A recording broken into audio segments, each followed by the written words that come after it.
Aho familia! I want to share with you some medicine from an incredible new book in my life called Holding a Butterfly, an experiment in miracle making. And from the beginning, there's a definition of miracles. A miracle is an event born in unconditional love. A miracle has a healing ripple effect on everyone it touches. A miracle is an occurrence that surpasses our expectations and beliefs about what is possible. Miracles include instantaneous manifestations, marvelous coincidences, and impossible healings. Miracles are God in action. Miracles are faith made tangible.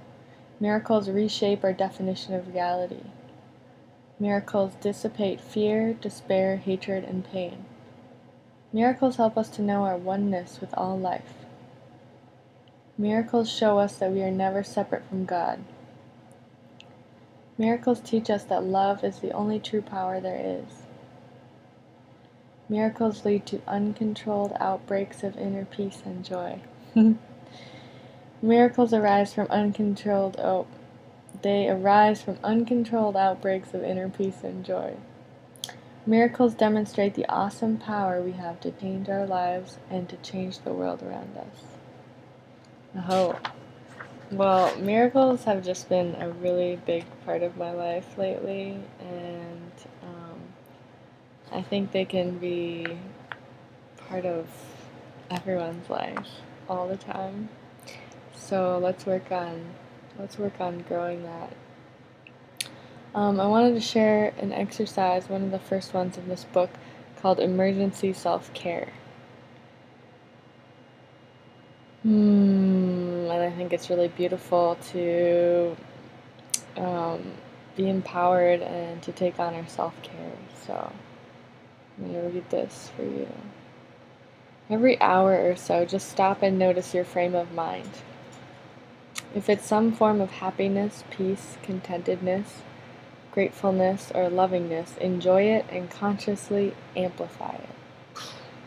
If there's stress, consider doing this exercise, which I think of as emergency care, to stop a bad day midstream and turn it around. Step 1. Stop. Stop whatever you're doing that isn't bringing you peace. Stop talking, stop worrying, stop trying to figure things out. Stop running from one thing to another, and stop proving you're right or trying to be perfect. Stop controlling. Step 2. Close your eyes and take a few deep breaths. Relax deeply. Let your shoulders drop. Let the muscles in your stomach relax. Feel your brow become smooth and free of worry lines. Step 3. Take a moment to simply be with whatever you're feeling without judging it or trying to change it. If it's rage, sadness, or despair, just let it be there. If there's fear, guilt, or self-pity, just be aware of it. Notice how it sits in your body rather than noticing what you think about it. Be with what you're feeling. Step 4. Ask yourself, how old do I feel right now? Don't think too hard about this. Simply let an age pop into your mind or an image of a younger you appear in your mind's eye. How old do I feel right now? Step 5. Ask yourself, as me at this age, what do I need right now? Don't concern yourself with what you needed then. Rather than going into old family history, imagine what the childlike feelings in you now are calling out for. For example, as I stood in the phone line, if I asked my adult self that question, she would have answered, I need my housemates to be more responsible, I need more money, I need to get back to my office and get some work done. However, the 4-year-old feeling had an entirely different answer. First, she wanted to kick and scream and rage. The tantrum quickly gave way to wanting to be taken care of, wanting to be held, wanting to have somebody notice her pain. She wanted things that my adult self wouldn't have admitted to. Step 6. Use your imagination to create an inner experience in which your child self gets whatever it needs. You might imagine an angelic protector holding you while you cry, keeping you safe while you have a tantrum, or taking you on a magic carpet ride where you can feel free and rise above stress. You might imagine yourself as an adult, caring for your child self. Play with different images and scenarios until you find one that gives a sense of relief, release, and comfort. As your imagery becomes vivid, you are actually changing the vibration you emit to the world that draws stressful circumstances into your life. Think of it this way. As you inwardly treat yourself kindly, you teach the world to treat you gently as well.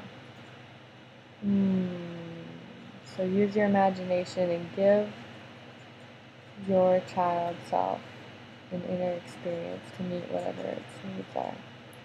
Step 7. Let this imagery experience go when it reaches a natural completion and you find a feeling of relief. As you go back to the activities of your day, consciously choose to interrupt any thoughts that want to plunge you back into the day you were having. As you do this exercise, let your only goal be to feel peaceful in the present. Don't do it with the expectations of dazzling results, because this train of thought will distract you from simply being present. The value of this exercise is in finding acceptance and joy in the face of what is. So just enjoy the moment.